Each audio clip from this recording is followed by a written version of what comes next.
વેન્ઝુલામાં આવેલા ભયાનક ડબલ ભૂકંપના 8 દિવસ પછી કાટમાળમાંથી એક વ્યક્તિને જીવતો બહાર કાઢવામાં આવ્યો.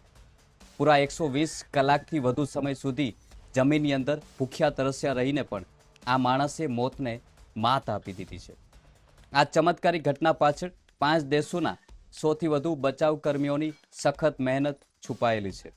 બીજી તરફ આ મોટી આફતમાં વેન્ઝુલામાં અત્યાર સુધીમાં 2000થી 300થી વધુ લોકોના મોત થઈ ચૂક્યા છે. એટલે કે 2300થી વધુ લોકોના મોતના સમાચાર આંતરરાષ્ટ્રીય મીડિયામાં સામે આવ્યા છે.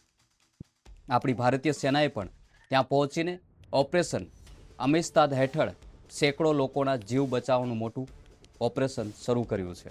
મિત્રો, વેન્ઝુલાના દરિયાકાંઠાના વિસ્તારમાં લાગુઆર રાજ્યમાં આવેલા ભૂકંપે ભારે તબાહી મચાવી દીધી છે.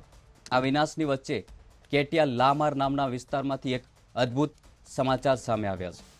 અહીં ગેલિયાસ પ્લેના ગ્રાન્ડે નામનું એક મોટું 7 માળનું શોપિંગ મોલ ભૂકંપના કારણે સંપૂર્ણ જમીનદોસ્ત થઈ ગયું હતું, એટલે કે ધરાશાયી થઈ ગયું હતું. આ મોલના પાર્કિંગ એરિયામાં બનેલી એક નાની સિક્યુરિટી કેબિનમાં 43 વર્ષના હેલનાર આલ્પોડ ગિલ ફોરેસ કામ કરતા હતા. ભૂકંપ આવ્યો ત્યારે આખી ઇમારત પત્તાના મહેલની જેમ તેમની કેબિન ઉપર તૂટી પડી હતી. હેલનાના ગંભીર કાટમાળ નીચે એક નાની જગ્યામાં પૂરા 8 દિવસ સુધી દબાયેલા રહ્યા હતા.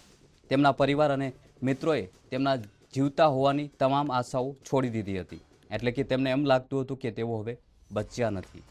પરંતુ આંતરરાષ્ટ્રીય બચાવ ટીમોએ હેરનારને શોધવા માટે દિવસ રાત એક કરી દીધા હતા. આ અસાધારણ ઓપરેશનમાં વિશ્વના 5 દેશોના સૌથી વધુ કુશળ બચાવ કર્મીઓ સામેલ થયા હતા, જેમાં chilli, America, Portugal, Mexico, Costa Rica અને અલ સાલ્વાડોરની ટીમોએ ભાગ લીધો હતો. આ ટીમોએ સતત 72 કલાક સુધી અત્યંત જોખમી પરિસ્થિતિમાં કાટમાળ હટાવવાનું કામ કર્યું હતું.